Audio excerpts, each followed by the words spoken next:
Morning coffee tastes like there's no use for me to getting up again. And then I dream your lips onto my skin. I've seen many of your futures and plenty of your past. And I walk miles to get through you, but you're just a bit too fast. It's a morning. Happy Monday. Welcome back to Morning Coffee. My name is Rick Alexander. You guys can follow me at Rick Alexander _ or at the Morning Coffee Podcast. If you're interested in coaching the Clarity Academy, having me come speak at your organization, or just hearing more content from me, you guys can slip into my DMs on Instagram or go to rickalexander.com and learn more about my content and some of the services and products that I have. Last week on Thursday, I did a podcast with my buddy Ryan Muncie, and on that podcast, we talked about this product that we've put together. It's a workshop to teach people how high performers think, and there's quite a few different reasons on why we decided to go in that direction. And so if you go back on Thursday and listen to that long-form episode, there's actually quite a few nuggets in that one just for on the stuff that we're actually going to be teaching on. And for those of you that don't know, I had Ryan on my podcast many times earlier as when it was Lionheart Radio. And then I went through this personal transformation myself where I kind of got out of the military and wanted to explore a different direction. It was like I had done 100 interview style podcasts, and then I had a bunch of other stuff on there, and I just wanted to go in a different direction. So I sort of took the show and now it's become what y'all listen to, which is Morning Coffee. But Ryan asked me in that interview, he said, man, there was a huge disparity from back in the day when we would work together. And of course, I've always been growth minded and trying to develop myself personally and professionally, although I didn't quite understand it at the time. But he said, man, there's a huge disparity in how you were back then and how you are now, because now when I talk to you, you're sort of on fire about your message. You're more thought out. You have this understanding of it. And if you go back in that interview, you can hear me sort of waffle on that question a little bit. And I came up with an answer that I thought was good. And I was driving away from that location and I was thinking about it. And I'm like, what is the difference in me? Because it's pretty palpable and people have seen it. And probably if you've been listening to this show through the course of 400 episodes, you've seen a huge change in me. I'm much more spiritual now, and I talk about much more emotional. I talk much more openly about emotional things and things that are going on within us, and none of that is a secret.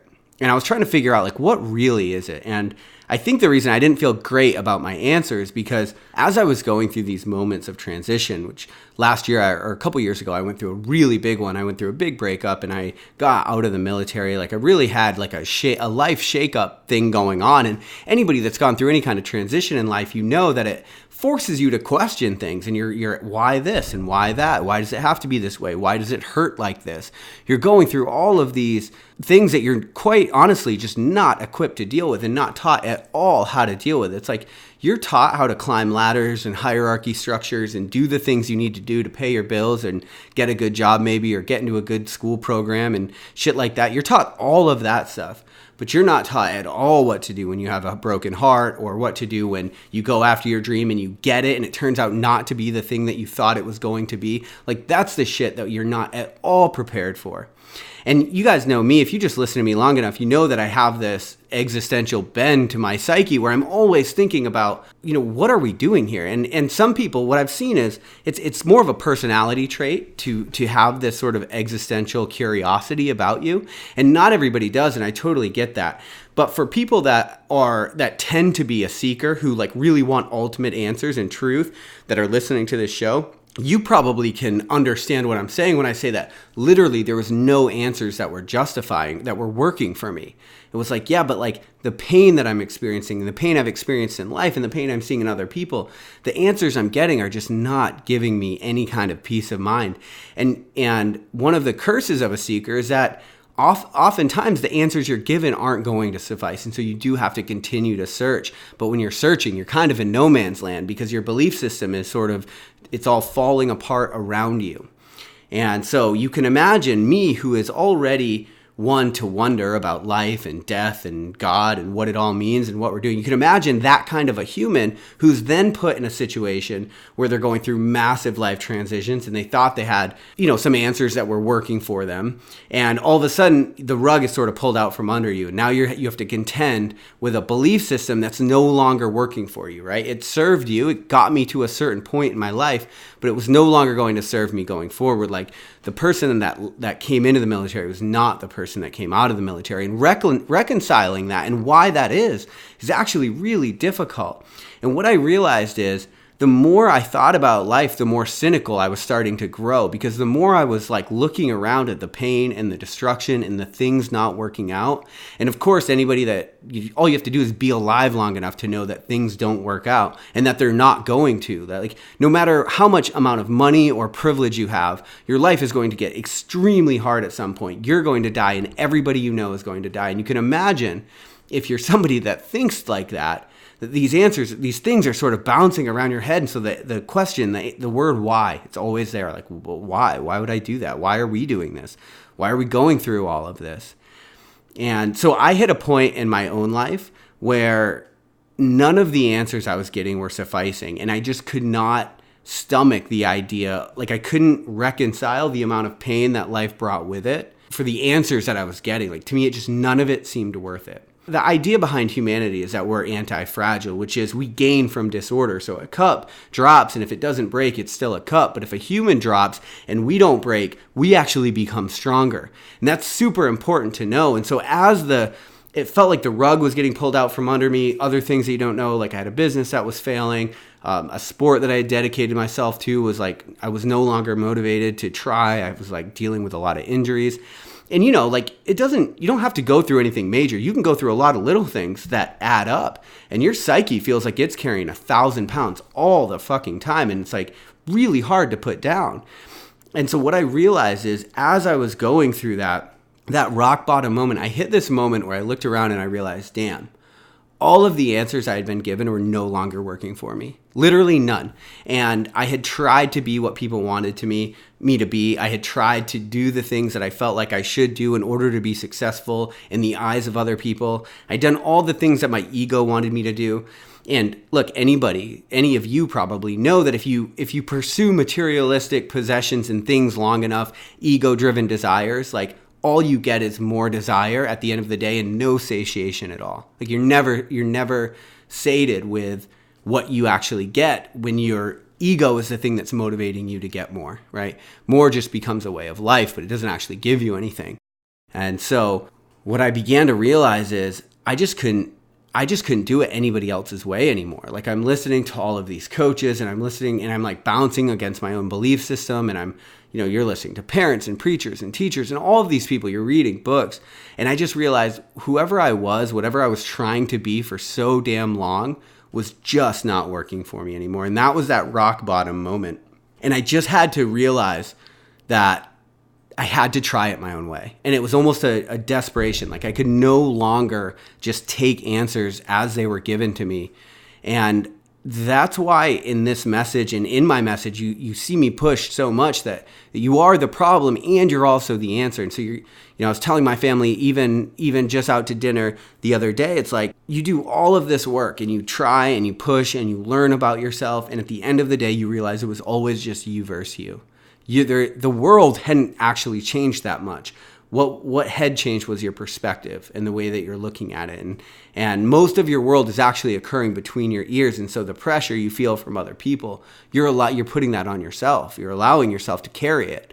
And so there's people, but people are putting all kinds of stuff on you, not just pressure. They're putting on like ways to live your life, and they're telling you, well, this is what's right. And they're telling you with their words, and they're also telling you with their actions, and they're telling you with their nonverbal communication cues. People are always telling you whether you're right or wrong in life, and you're always listening. And I think at some point you do have to realize that and I say this a lot, but nobody knows what's best for your life besides you. And the only reason I can say that, you guys know that I don't say a single thing on this show that I haven't found out myself. And that's actually one of the reasons that I got in this space in the first place. I looked around and was like, man, everybody is just reliving the same damn meme over and over, and they're not changing their lives. And I realized, well, because when somebody writes a meme, that's coming from their own perspective, their own thoughts. So sometimes I might write something or say something even on here that resonates with you, and sometimes I won't. But no matter what I say, it could never take the place of how you feel. And I think that's what I'm getting at today. The thing that changed me, the thing that like really changed me in my growth journey was to look around and realize that I had to go for it in the way that I wanted to go for it. And it doesn't look like in the way that it looks for other people. And that's okay. That's something you just have to be at peace with. The realization that I came to is with all of the pain, with all of the suffering, with all the really hard shit that you're going to go through in life, the only thing to me that really made it worth it was for me to go for it. Like full on try to become the legend that you read about. That's the only thing for me that could make all of the pain and all of the chaos and all of the stress and all the bullshit that you're going to go through and the heartbreak in this life. The thing that makes it worth it is you got a shot to really go for it. Like you can make this life anything, actually. And what's even crazier is life can deal you a bunch of bullshit that you don't deserve, and you can take that and make that better too. There's almost no end to this mentality. If you just start really relying on yourself, trusting yourself, allowing you to step into your own truth and strength, we don't even know where that road goes because so few people actually do it. In fact, I think the people that do it are the people that you probably look up to most in this life. The people that are writing books and giving talks about it. The realization that I had, the thing that changed me was realizing that what I wanted, the vision that I had for my life, the way that I wanted to help people, that's what I needed to lean on. All of the answers, all of the seeking, all of the things that you're looking for outside of yourself, they're not actually going to get you anywhere that you want to be. They'll keep you busy for a while. They'll keep you distracted. At times, it'll even feel like you're making progress, and maybe you are. You're gaining tools. But at the end of the day, there's something deep inside of you, and just by the way that this life shakes out, you don't actually have to go for it. You don't have to find out what that thing is if you don't want to. There's plenty of rules. There's plenty of pacifiers. There's plenty of lane lines. There's plenty of painted street signs. Plenty of ways for you to just sort of put on the glove that your parents were wearing or whatever that your life looks like. And look, this message might not actually be for everybody, and I'm well aware of that. The world needs cogs. The world needs people for everything. And I don't think you can value any one life over the other. And I actually think that objectively, if you take a step back and look at the ecosystem of the world, I think you actually do need every single person playing every single part, doing every single thing.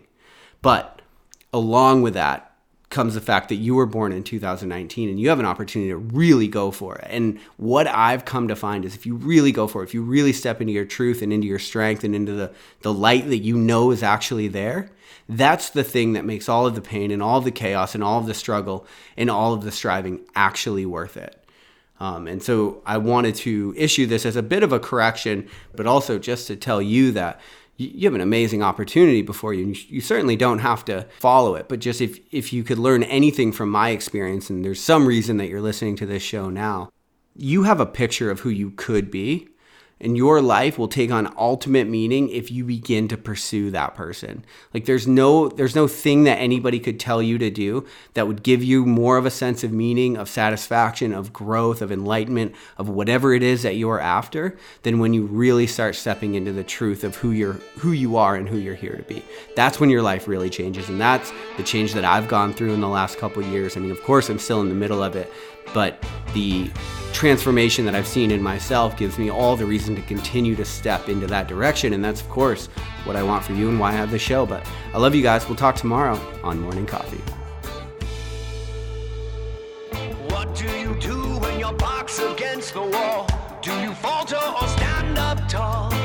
When you're feeling the walls closing in, do you burn from a fire within? Crank the song, get your blood boiling. What's it takes to keep you keeping on? Feel the grit in your gut, the steel in your soul. Only up from the ground can a champion be born.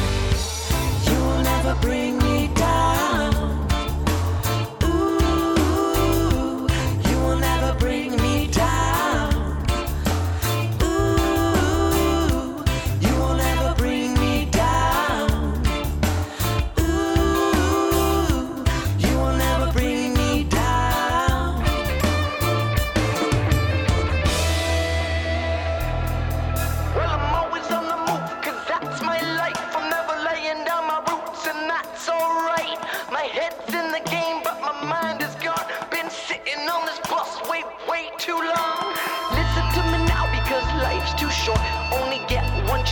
can't hit upward.